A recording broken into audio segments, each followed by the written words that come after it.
going on, everyone? In just days, a very big change is going to be coming to Social Security in 2024. Today, we're going to be discussing something that touches the lives of many. In fact, the arrival of the second SSI check in the month of December 2022, and of course, the increases of 2024. Now, if you guys have been keeping an eye on your bank accounts for this one, you're not alone. In fact, a recent survey has gone out and said that over 150,000 people are actively checking their bank accounts waiting for this deposit. And it is essential to understand that this isn't some, extra holiday gift or Christmas bonus. The government's just not that kind to us. Okay, guys? Instead, what this is it's the January 2024 increased check making its way to you guys just a little bit early, just before the new year. And I know it might seem like a small distinction, but it really does matter in terms of financial planning and understanding your finances. By the way, guys, if you're able to see and hear me, just hit me up in the comments. Let me know if you're able to see and hear me okay. And if you could, drop a like for the video and subscribe to the channel for more updates like this. If you appreciate the research and the time that goes into this, I definitely appreciate that, guys. But let's talk a little bit about the nature of this increase. Hey, what's going on, Hannah, Josiah? How are you this morning? So first off, let's just try to get a quick handle on what this means.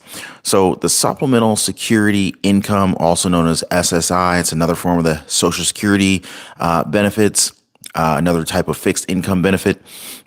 Slightly different from SSDI, but SSI, or Social Security Income, typically has a structured schedule throughout the year, with payments usually arriving on the first of every single month. Now, due to the new year holiday, and the new year technically starting on a Monday, the January payment is actually hitting accounts just a little bit early. Now, this is not an additional benefit, but rather it's an advance payment. And so it kind of might feel like a bonus, but I just don't want anyone to get any kind of false information out there, because there's a lot of false information. This is not a bonus. It's essentially kind of part of the regular schedule that's kind of been nudged forward just a little bit, just because of the calendar. Man, I got a lot of you guys coming in here. Well over 100 people in the live here already. I really appreciate you guys joining. What's going on, Trey? Trey says, what check? Mark Braun, I can hear you. We got Raw TV, Grand Rising. April Caldwell, you're welcome. Nightbot, what's going on from Las Vegas? So Trey Brown says, what check? Okay, I see you said later on, Trey, so I think you understand what check I'm talking about. Awesome. I see you, Susan Churchill. Awesome.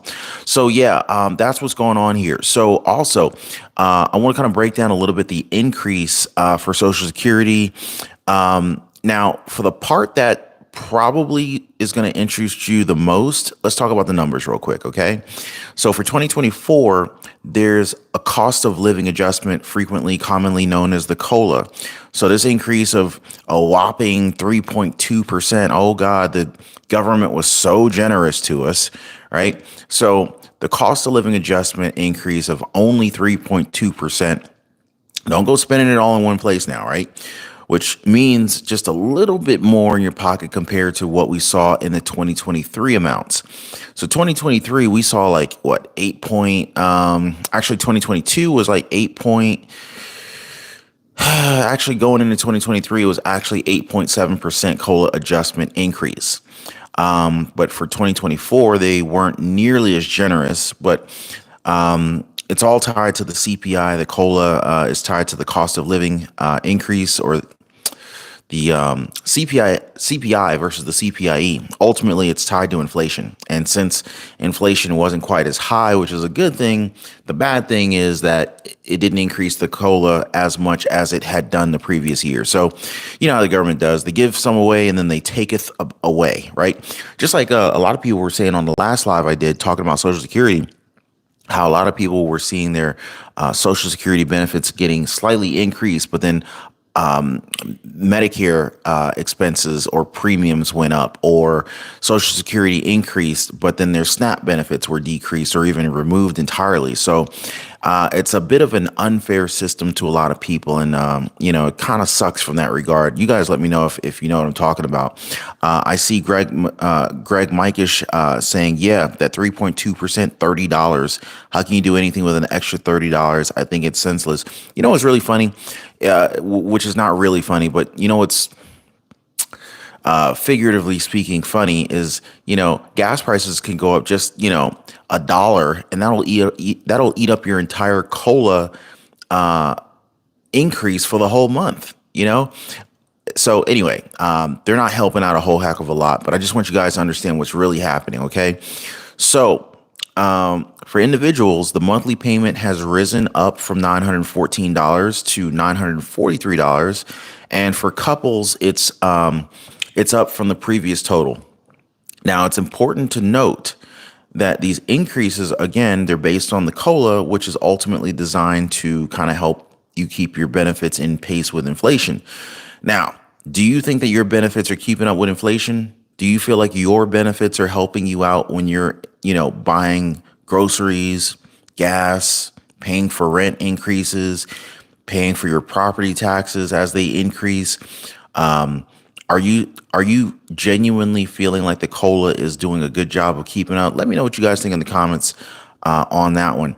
Now, why the increase might not feel like it's enough is, well, while any increase is generally welcome, there's a notable concern among most recipients, and you guys let me know if I'm a little bit off base on this one, but most recipients that are receiving these increases in their Social Security COLA, the adjustments don't fully really cover the real world expenses and the real world increases in terms of cost of living. Like, look at your light bill, as a lot of people say. It's not really your light bill, it's really your electricity bill, right?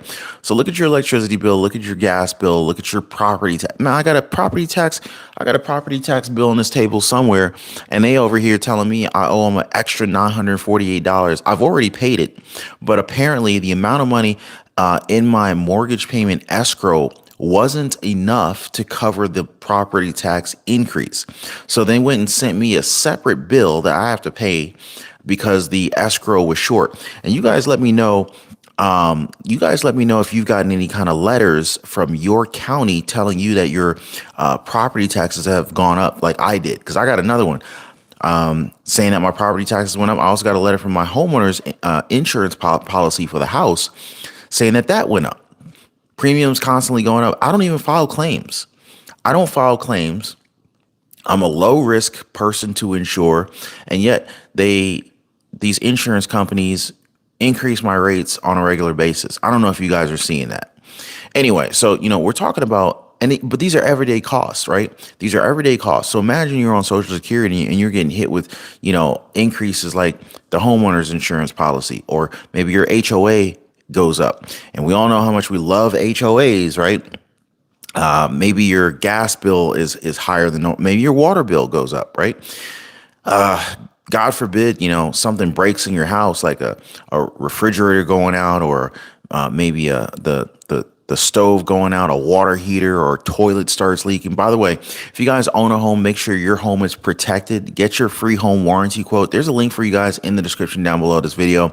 It only takes about 10 seconds, and I'm glad we did, because we ended up getting a free refrigerator about 2 months ago now. Anyway, thanks to that, thanks to the home warranty. So if you haven't already gotten it, get your free home warranty quote. There's a link in this description down below. It's like 10 seconds to get it. Anyway, so talking about everyday expenses that continue to climb.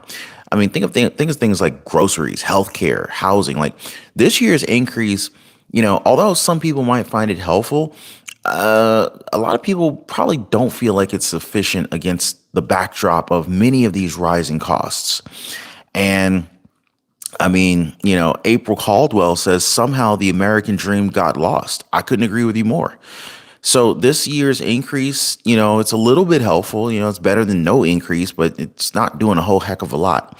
It might not feel like it's sufficient against the rising costs of pretty much everything that we're having to pay for nowadays. And it's pretty much the sentiment that's echoed by most seniors who can remember the more significant COLA jumps of just the past year. Or how about the promise of a $200 monthly boost that was promised by several key players in Congress? Most notable would be President Joe Biden himself promised an extra $200 monthly boost. Senator Bernie Sanders promised an extra $200 monthly boost. Congressman John Larson's pushing for a boost for Social Security. So, there's a lot of politicians that were talking some big game, but didn't really do a whole lot yet. Hopefully, we see something happen in the near future. So, like when we talk about the political landscape, it's no secret that Social Security and SSI are more than just financial issues, but they're deeply political. And these people are using these as tools.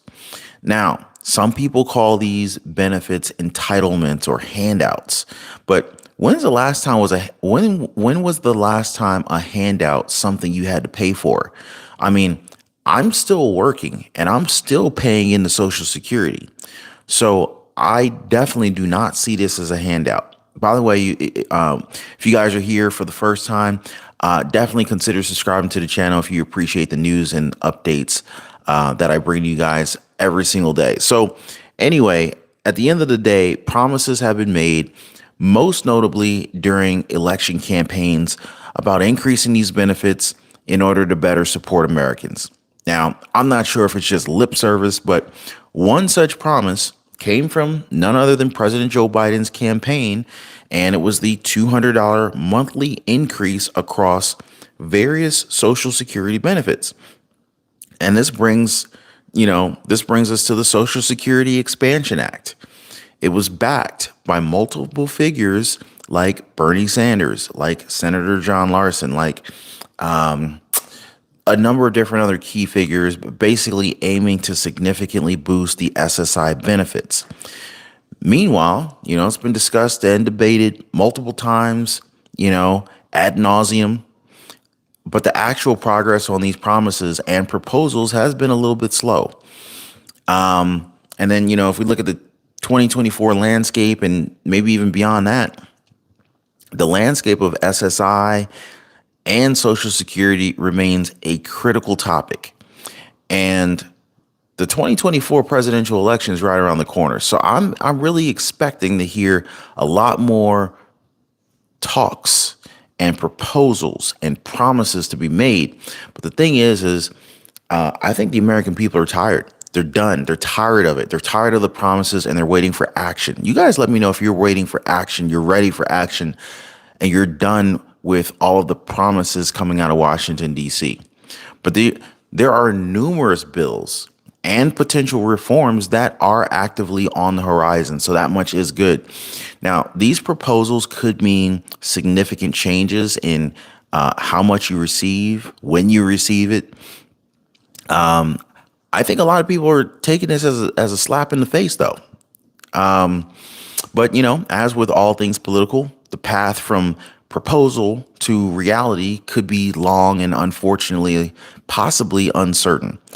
But it is crucial to stay informed. It's crucial that you understand the proposal's potential impacts. And of course, consider how these different things can affect your personal finance and planning. So, in a world where financial stability is paramount, being informed is your first line of defense. So, as we move into the new year, I definitely highly encourage you guys, keep an eye on the news, always understand the changes, keep sharing information with me as you have been. I do my best to do a little bit more research and then present it to you guys so you know exactly what's coming down the pipeline so that you can financially position yourself and your family for what's coming down. But, again, I just want to thank you guys so much for hanging out with me. You guys are really awesome. I hope that you have an amazing night, and I'm going to catch you guys on the next one. Take care and be safe.